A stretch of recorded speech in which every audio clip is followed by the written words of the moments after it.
Hey there folks, today I want to talk about some of my go-to kokanee rigs. Now my go-to rigs do tend to vary by lake, but this past year I spent a lot of time on unfamiliar bodies of water and I started cycling through a bunch of different tackle, and I just found that there were certain patterns of dodgers and lures that worked best for me across many sites. And this is true from experience that I've learned over the past few years as well to inform this. So today I thought I'd go over my 4 go-to rigs depending on conditions for kokanee. So first I'm going to start out with that sort of pre-dawn light before the sun comes up on the lake. It's still really dark out and you're still having to use a headlamp to really see well anything up close. And that's why I'm going to go with a glow dodger. I really like the Wonder Bread here. This is the Paulina Peak Glow Peak Performance Dodger. This is the heavy version, so the original version, and it has a slower wobble than the light version. And I prefer that slower wobble, especially in that low light conditions, because those fish are really having difficulty keying in on that moving target. So that slower wobble gives them a little bit easier opportunity. And I pair this with a Wickiup Sunrise, which is a chartreuse and orange micro hoochie. You can use like micro hoochies that have chartreuse and a little bit of glow or something like that, just something that really stands out. And I'm going to run it fairly far behind the dodger, so I'm going to push it back 8 to 10 inches plus, because I want a little bit more subtle action on it, just because these fish are going to be struggling a little bit to key in on it in that transition light as the rods in their eyes retract and their cones start to extend and they start to pick up a little more color. I find this works really well. But as soon as that sun comes out, my catch rate totally drops off on this combination and I'll switch to a new combo.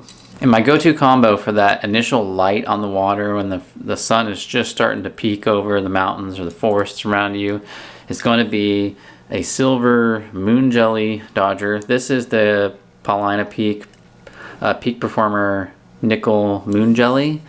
Now this is the light version, so this kicks back and forth quite a bit harder than the original version. I have a video that shows the actions that are different on these different dodgers, so I'll put a link to that at the end of this video. Now I like the quick action of this dodger, so you can also substitute any of your teardrop dodgers with a similar pattern. So this is a Moon Jelly 5.5 inch teardrop. And from this video, I don't want you to take what I'm literally saying and saying you have to run this one. I'm just saying maybe it'll help inform you when picking from your own suite of tackle that you already have in your possession. And a lot of you are probably already going to have some silver or moon jelly teardrop dodgers in your tackle kit. And then behind that, I'm going to shorten up that leader to about 8 to 6 inches to a very bright pink micro hoochie. You can run a pink spinner or something like that too. I just prefer the micro hoochies. You'll see that theme resonate throughout this entire video. Again, a small pink bright lure behind this in that early morning light.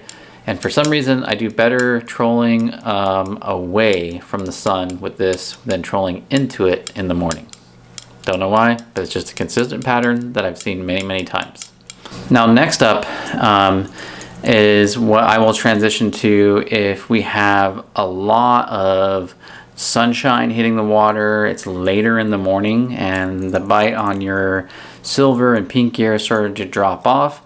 I'm going to transition to a smaller 4.5 inch teardrop dodger in a gold or copper plating with either pink, red, or orange tape in here to sort of warm it up a little bit. What I'm trying to do here is reduce that flash. And you're wondering, why am I going still with pink, red, or orange in here?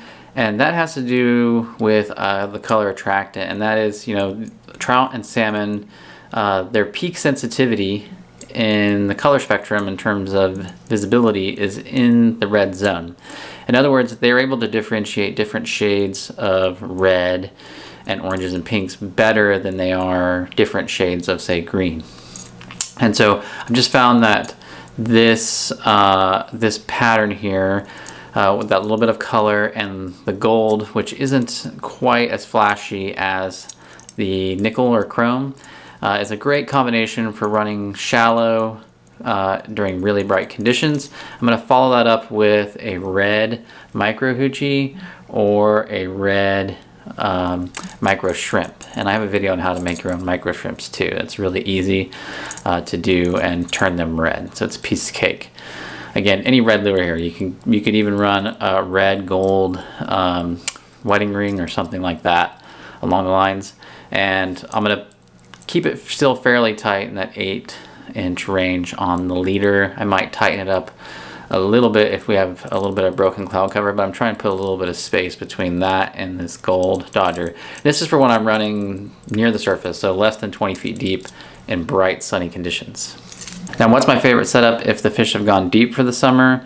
Hands down, it's going to be the Peak Performer light in the purple haze, so that's purple and chartreuse. Still got a really quick action on it, so lots of good flash. Now remember, the greens, yellows, purples, and blues, they penetrate the furthest down through the water column. So there's more of this available light to reflect down there. If you put something like red or orange down there, it's just going to look black because there's none of the photons available to reflect in that color spectrum available at depth. So that's why I really like this combination. And I'm going to run behind that. I'm going to run a purple and pink micro hoochie. Here you can see. And this pink has the UV reflectance, so it's going to be a little bit bright down there, brighter than, say, just a normal non-UV pink. And that purple is going to flash really well too, even at depth. It's going to look fairly bright.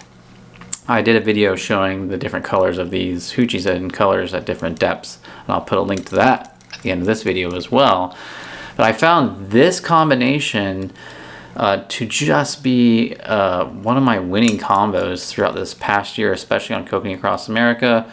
There were many times that this was the only combo that was producing fish consistently at depth, especially like at Blue Mesa Reservoir, at Strawberry Reservoir in Utah, and of course this is one of my go-to combos for Lake Chelan.